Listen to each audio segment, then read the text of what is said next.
Life indeed is beautiful, as you can see. You know, children also have dreams. Imagine a child with so much dreams, seeking her pathway to success. She gets stagnated. On Against All Odds, I have actually had stories of blind people. Those who went blind as a result of glaucoma, measles. Some became blind at a certain age for one reason or the other. This is the first time on Against All Odds that I am hearing about how someone became blind because she was beaten at a very tender age. The story of Adaobi, aka Ada Kubana, brought tears to my eyes. On Against All Odds, I want to take you to journey through her story, and you will know better. Don't go away. Stay with us, and we will be back very shortly. My name is Dushma Pius Ikeravi.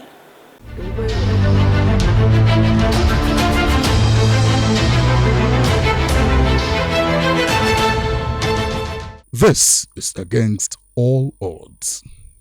That time, I didn't even have any hope, no single hope. I thought that, in fact, the whole world is against me because I didn't know that I can make. See, can you imagine yourself as you are? Just suddenly you became blind. It's not easy. It is not easy. You in a blind, you'll be doing everything blind. I do feel it sometimes. I do feel it. Am I not a human being? You are. I'm a human being. Many things that I experience on my way, many things I experience in life. Sometimes people like you do remind me about my predicament. Sometimes people actions sometimes do remind me of my predicament. It's not easy. I know that I'm a strong girl. I'm very strong because if not I'm strong, I would have been a dead person by now. This is Against All Odds.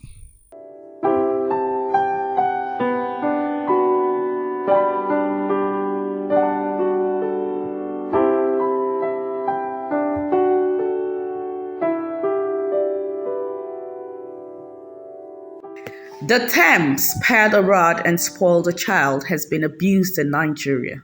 Statistics shows us that physical child abuse is on the increase, especially between house helps and their caregivers.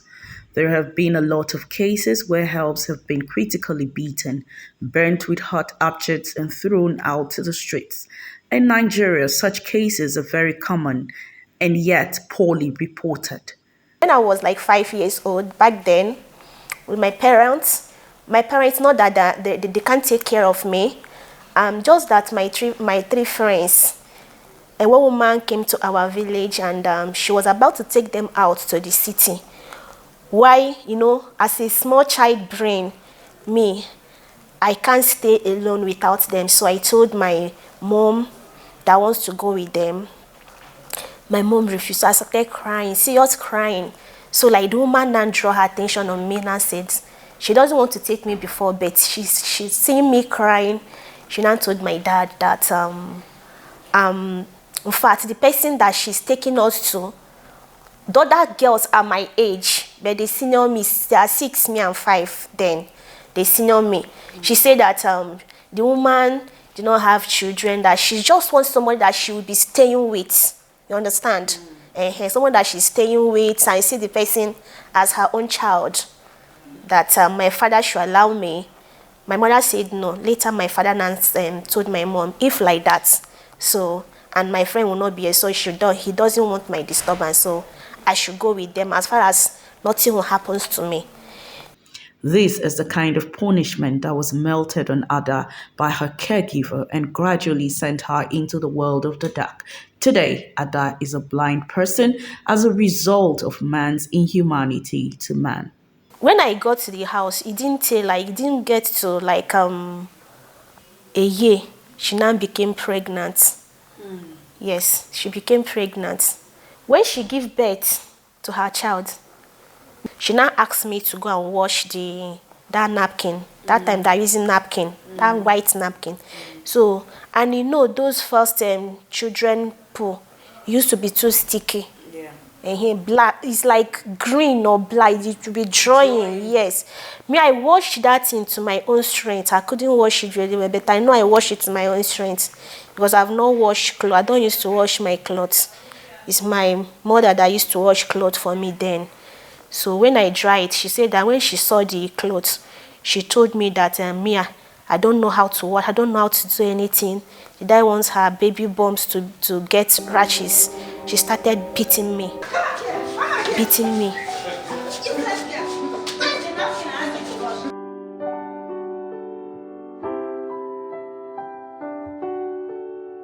Some children have lost their lives, freedom, self-esteem, and some have become persons with disabilities due to supposedly corrective method as claimed by the perpetrators. You kept me outside in my own house. But the one that she hit me with the belt is when we came back from prayer one day. Her sister, child Damilola, forgot her bag at the dustbin side. So in the night, she and her husband followed the other side, and I'm the one holding the key. So I didn't know that they will return before us. So I got to rush back to go and carry Dami bag.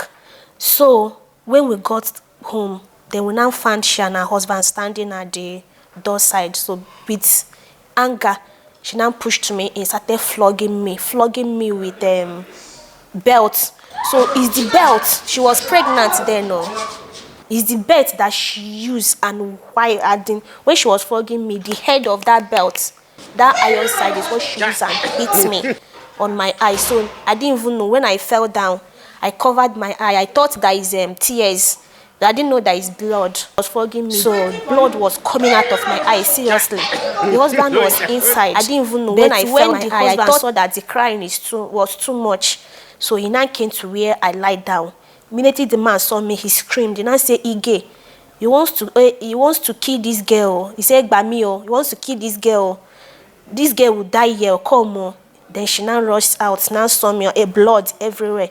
So that was she and her husband now carried me inside the bedroom and started beating me. By then, I couldn't open my eye. Blood is still coming out well from my eyes. So they now used clothes and hold it for me. And she told me not to tell anybody or go out. Me, I did not go out for 1 week. They kept me upstairs because our neighbor, some of them had me when I was crying, and they were waiting for me to come down. In Nigeria, such cases are very common and yet poorly reported.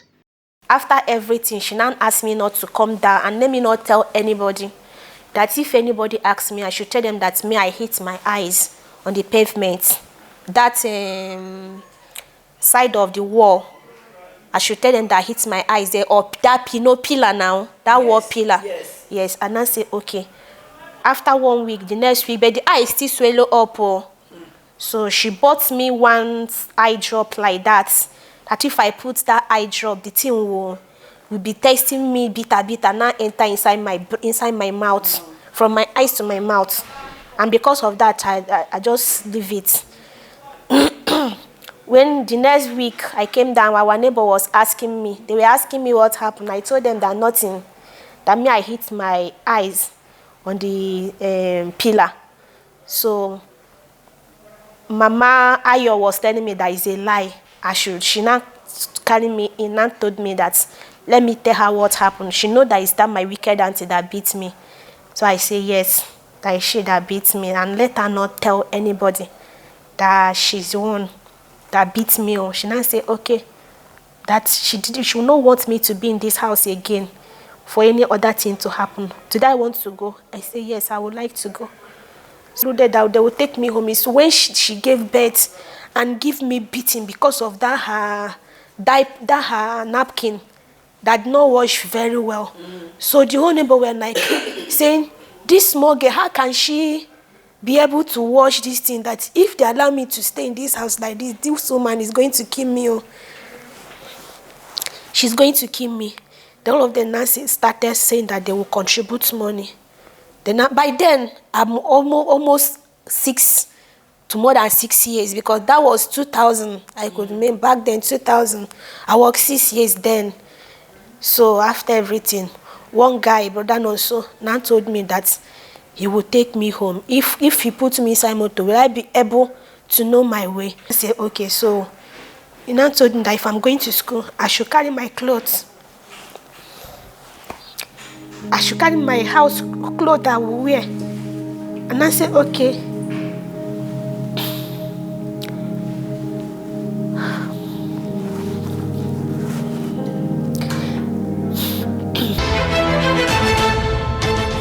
This is against all odds. The woman that introduced me to that woman that took us to Lagos, my father now went to arrest her. Thank you, ma. After I told him everything that happens to me, then they arrested the woman. After 2-3 months, the village now, their people now came and be begging my father that they have called that woman several times. She couldn't come. That there's no way they will find the woman that took us to Lagos. Even that woman, she called her. She switched off the phone then. They couldn't even get her. Maybe it's round that are using that time. They couldn't get her. So that is how I came back. And my father, they now bought me drugs that she used on my eyes. After everything, we thought that the eyes will just go like that. But I didn't know. 2011 is when I started feeling pains in my eyes. Pains. So I told my mother. She now said that we'll go to hospital. The day that we got to the hospital, they now discovered that this eyes is already going. It just remained a little chance. Yes. And the woman said that they needed to carry out operation for my eye so that it will not enter into this one.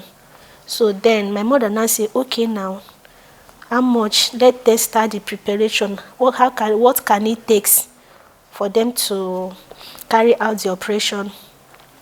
By then, my father is late. Yes, it's no more again.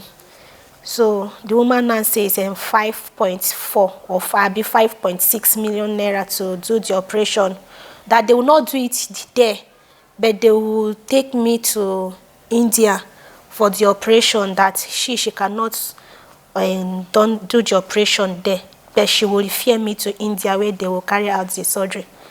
So my mother now said that she did not have that kind of money, even that she will come back. So when we got home, my mother now look. So even if she sell all our land, that the thing will not even reach to that amount.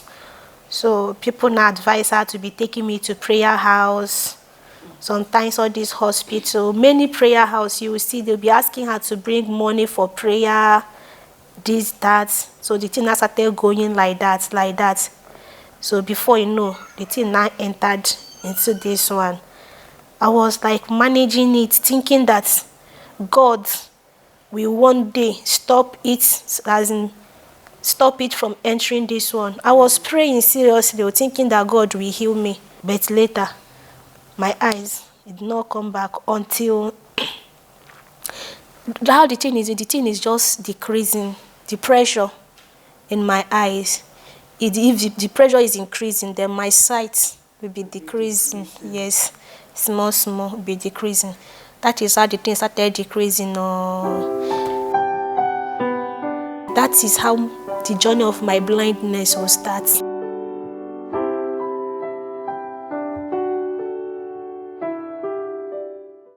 We all have stories to tell. The small boy kicked me to open fire on me, so I said, okay, you can cut the right hand.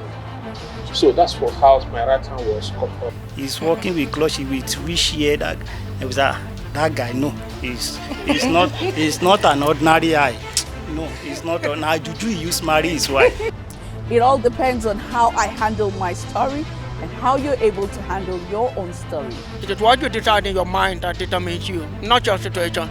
I don't hear well, but one thing is, we are better together. Dushma Lucy Pius Welcome to Against All Odds on the Nigerian Television Authority, a program that brings to your doorstep the lives of persons with disability.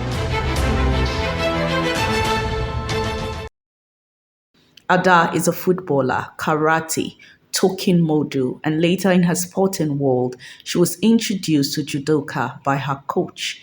Ada had the zeal to excel and conquer. At every given opportunity, she had her style and tactics and displayed some special ability. She won a gold medal in karate at the last National Para Festival. She gradually rose to become the captain FCT chapter. Her judo instructor finds it easy and interesting to train with Ada because of her friendly disposition and expertise in her sporting activities. She's a fast learner, which gives her an urge to improve in her techniques greatly. Because of a kind of person, you understand, because of a kind of person, she put in more effort. Not only herself, she also bring in other persons. She encourage other visually impaired persons to come around and enjoy the sports, the sportsmanship and all of that, especially, with combat sport, it's not easy, which has to do with contact, you understand? And you see, they are just special, you understand, because one, they have to come closer.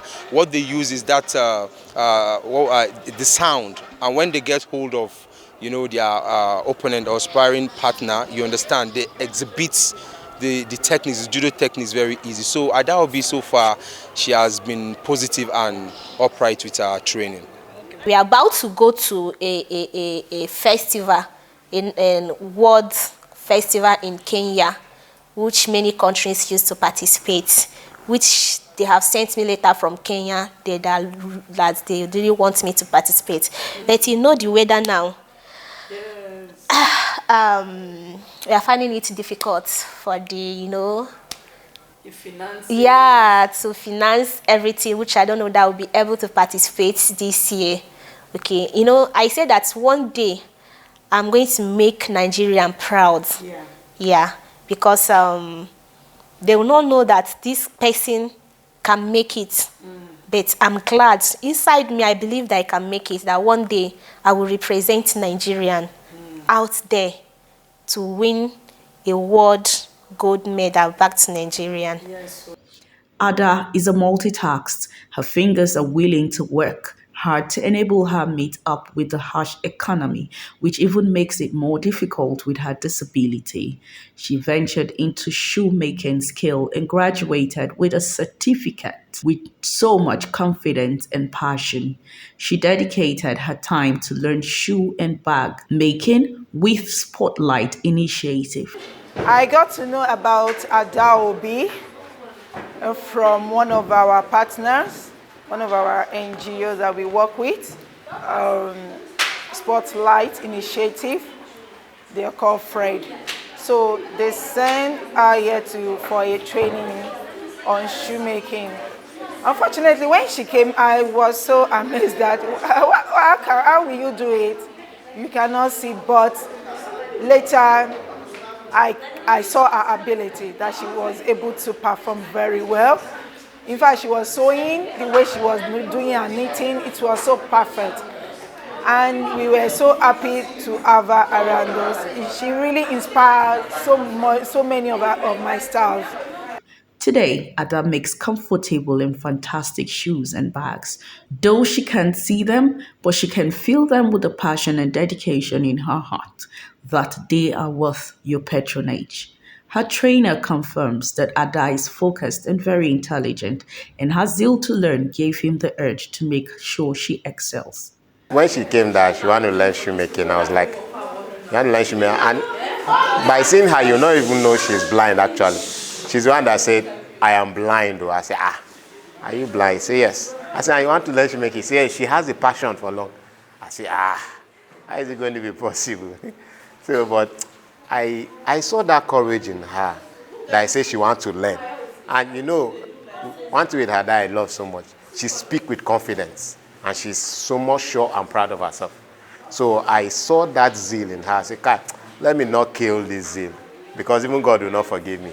So I said, Tom, they want to learn. He said, yes. Tom, I was not too sure, but then the first class, when we started, she was even more sharp than other students. I said, oh, wow, I know she's going somewhere. I used to tell God, one, if you can come down from heaven and help me, it's better. But if you cannot, send down your, as in guiding, as in my destiny helper to help me. Because it's someone like you or people out there that can help me to succeed. If I establish my own company now, or my own factory, don't you know that person with disability will benefit? Very well. I'll be teaching them free. I will even set up a hall that will be using it to teach them free. And other people will be learning from it rather than begging on the streets. Because plenty people are out there begging. This is against all odds. How life can push you to the extreme in the face of desperate and difficult situations. Once, Ada concluded plans to sell her kidney so she can give the money to her mother and siblings to survive on, while she drinks poison and ends it all. She felt guilty about her disability and didn't want to remain a burden to her family anymore. What can a blind girl offer anyway, says Ada. Thank God for a good Samaritan that changed her perspective towards life. That time, I didn't even have any hope, no single hope. I thought that, in fact, the whole world is against me because I didn't know that I can make. See, can you imagine yourself as you are? Just suddenly you became blind. It's not easy. It's not easy. Oh.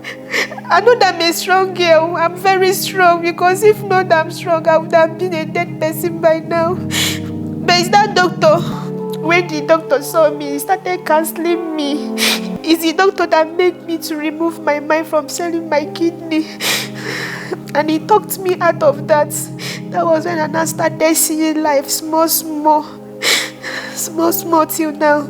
It's not easy because if I tell you what I'm passing through, not that you see me like this, it's not easy with me. Oh. If someone told you, a sighted person told you what he or she goes to make him or herself comfortable, talk less of me that is not seeing. It's not easy. Oh.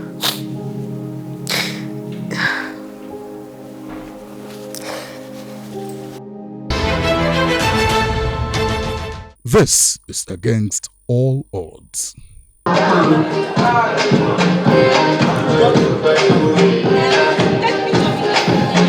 Her vision today is to duplicate her skills in the lives of persons with disabilities and all those who are willing to learn the act of making shoes and bags. She desires to give back to the society, give opportunity to many who are out there.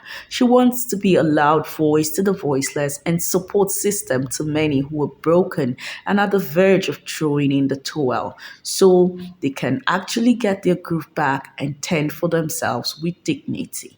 I didn't know that I'm going to find myself into, would I say blind world or blind community? I didn't know that I'm going to find myself there today. But I thank God for everything. Despite any other things, I still see myself moving and I still see myself, seeing God still being with me. Some like me have started the journey, but there are no more. Yeah, I know there are no more, but I'm still as moving. For my life, I wish to be into many things, but Satan thought that if you take my sight away, he will stop me from those things, which I said no, that will never give up. Adaobi, known as Ada Cubana, would love to become an international figure whose name will become a household name associated with greatness and excellent skills in sport world. A wise man once said that God walks in crooked line. Yes, Who would ever believe that Ada's misfortune, quote, is her fortune today? Because in her blindness, she's been able to discover herself, discover who she is, and definitely the sky is her starting point. I encourage all of us who think that our lives have ended, that we have come to a stop because of a certain situation in our lives. Take a tip from Ada's story and be courageous. Do not forget that life is indeed beautiful. Try to water your grass and make it remain green. We love you. My name is Doshima Pius Ikerove. On behalf of the crew, bye.